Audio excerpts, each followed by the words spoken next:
After languishing in the depths of the forest, Oberon has risen to see the light of day again. With this paladin-style frame, utilising the objectively weakest element in the game, what is Oberon really good for these days? I'm TheKengineer, let's solve a practical problem.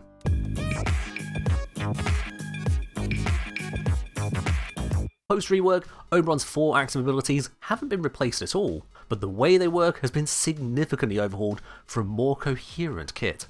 His passive, on the other hand, has gone from meme to dream. The new passive means whenever Oberon picks up a health orb, he and all allies in affinity range get a stack of righteous negation. The next hit each player would receive is entirely negated, meaning no damage or status taken. This protection lingers for a fraction of a second. Each player can have up to 3 stacks of this effect individually, with the remaining even if the player leaves Oberon's affinity range. This is enough to beat Oberon's entire tank if you use it correctly. With a decent supply of health orbs and sufficient control to slow down the rate of attacks you receive, you basically cannot die.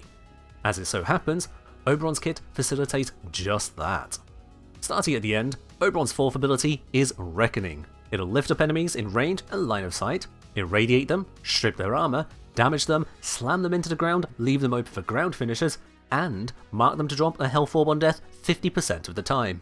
This health orb generator applies whether the enemy is killed by this ability or something else soon after. It is a seriously broad multi-function ability, covering control, damage, and recovery. This already gives us a source of health orbs to maintain Oberon's passive, as well as the double whammy of control through knockdown and radiation. The damage on Reckoning is scaled in part by the number of radiation procs already on a target, so we may want to get them there first by another means. Enter Hallowed Ground. Hallowed Ground, Oberon's 2, will cover a wide area around Oberon in irradiating plants. While this can cover ground through walls, it cannot climb very far above or below where Oberon casts it, covering more of a thick disc. For Oberon and his allies, these plants protect from status effects and enhance the healing of Renewal. The enemies, they become irradiated very rapidly, turning on each other and primed for their reckoning. This makes for an effective means of soft controlling large areas. Oberon can cast 3 Hallowed Grounds at once, with further casts removing the oldest field if it's still around. Which leads us nicely onto Renewal, Oberon's 3rd ability. Once active, Oberon and any allies who have come within affinity range any time since it was activated will benefit from a constant heal over time from Renewal. Not only that, everyone's armor is seriously buffed. At base strength, Oberon's armor, after all other modifiers, is increased by 50%. This is multiplicative with everything, so flat armor buffs like Archon Shards, as well as modded buffs and arcanes, all benefit from this increase too. For Oberon's allies, they get double the effect, functionally gaining 100% of Oberon's armor on top of their own at base strength. This armor buff is tied to strength, but it is hard capped at 200% strength, whereupon Oberon is literally doubling his armor. That doubled armor is applied as a flat bonus to all of his affected allies. So if Oberon had 1000 armor, a capped Renewal will make that 2000, and then give all his allies 2000 armor on top of whatever they brought for themselves. There is no limit to how much armor can be applied this way. Do be aware that the armor bonus is not snapshotted. If your armor goes up or down during the mission, the buff from Renewal will match that change. Renewal's effect persists indefinitely, regardless of how far away Oberon moves from whatever he is buffing. So long as Renewal isn't disabled, and so long as the target ally doesn't get nullified or similar, the healing and armor just continues. Should the ally get nullified, Renewal will only reapply once Oberon is within affinity range again. With careful play then, Oberon will support the whole team forever at infinite range. But allies don't usually need that. Most people enter a mission with enough defense to protect themselves. The few who don't are usually with friends or complaining on Reddit. Luckily, we're not just buffing players. Oberon's Renewal applies to companions, to NPCs, and perhaps most crucially of all, it applies to defensive objectives like cryopods and excavators. Oh yes, those unarmoured and flimsy excavators, which seem to easily get one-shot after the first few rounds of the circuit, can actually face tank the enemies bearing down on them. Sadly, this does not apply to mirror defense objectives. If I'm honest with you, this healing and tanking is not game changing for most of Warframe. For Oberon, it provides a lower intensity means of tanking, at least compared to constantly hoovering up health orbs. Use Renewal in combination with Hallowed Ground, not only to softly crowd control enemies with radiation procs, but also to double the healing effect. With our control, tanking and reckoning all considered, this leaves us with Smite.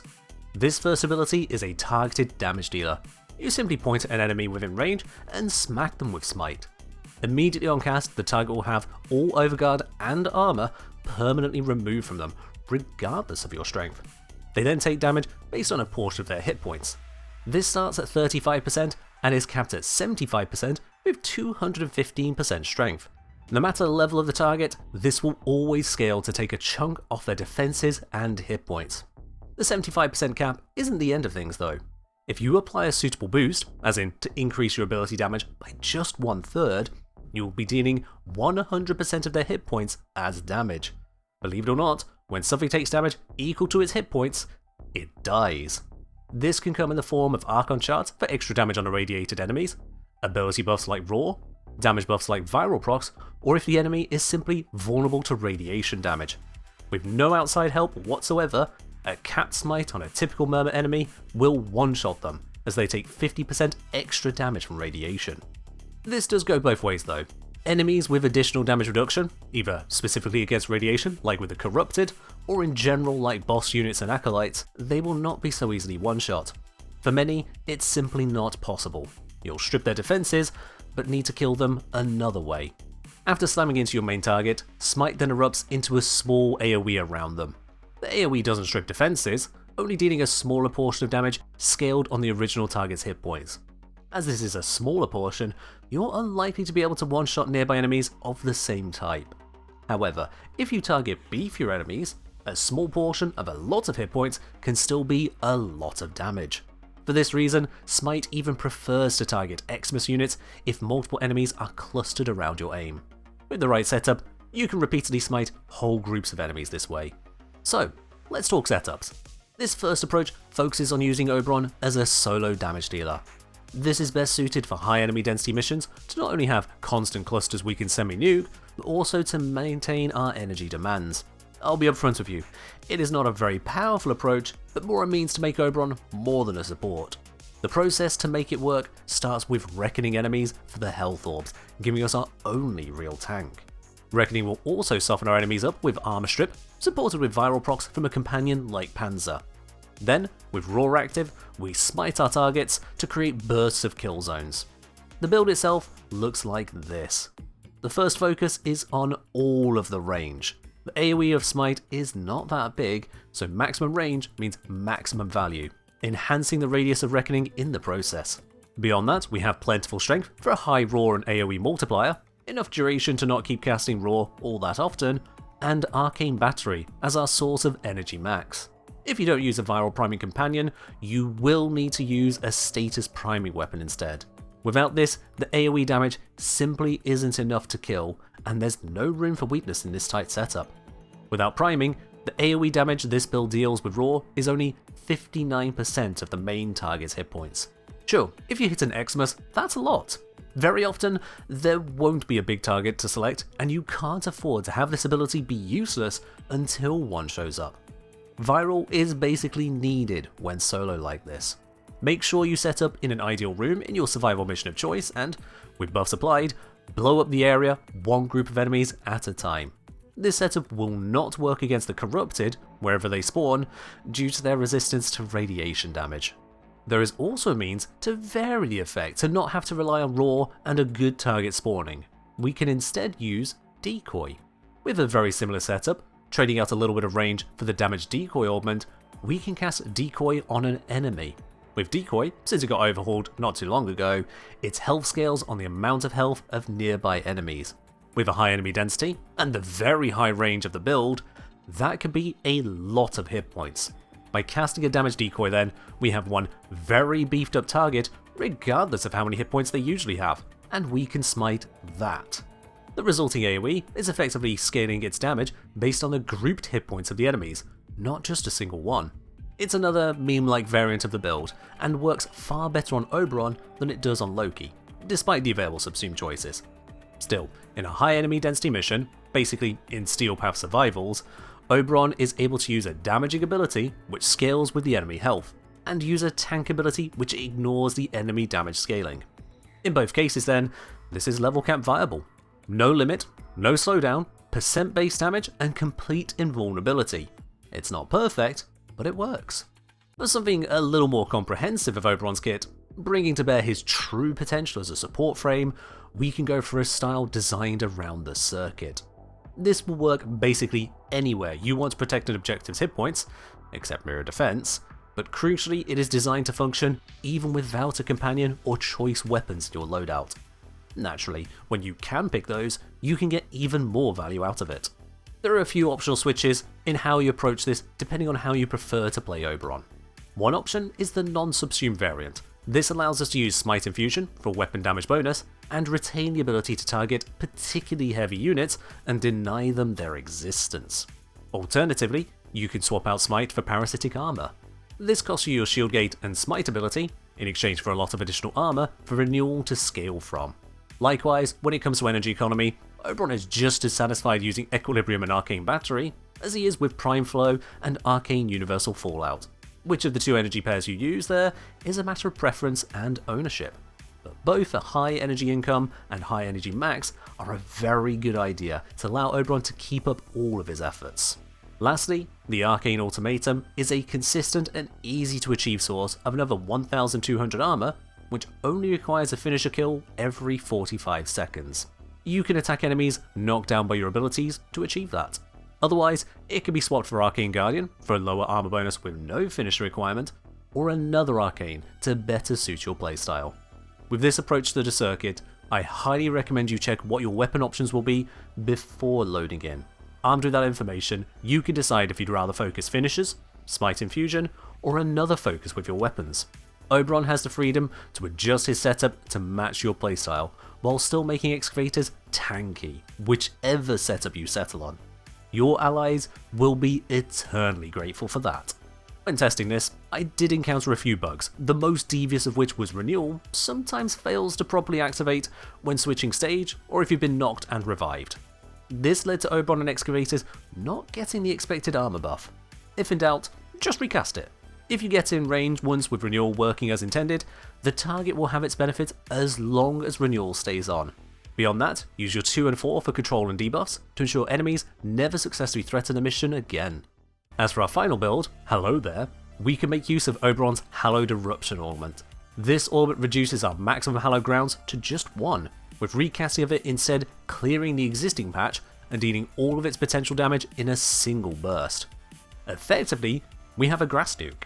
The damage scaling isn't particularly amazing, but for normal mode star chart, it can get enough work done to confuse your allies. The Oberon is the DPS frame. This setup works by extending the range out to a very wide area, passing through walls and terrain, and enhancing the maximum damage through both strength and duration.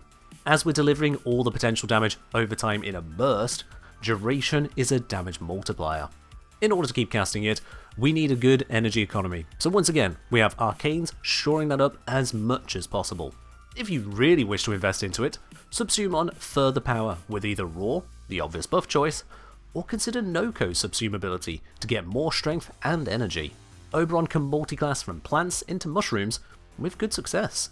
Lastly then with Oberon is the consideration of Archon Shards. I've got a very specific set on him for a particular approach, but there's a few ways you can go for more general setups. What I've got first is a single 15% strength shard to help hit breakpoints with especially tight builds at times, as well as a starting energy shard to enable us to hit the ground running.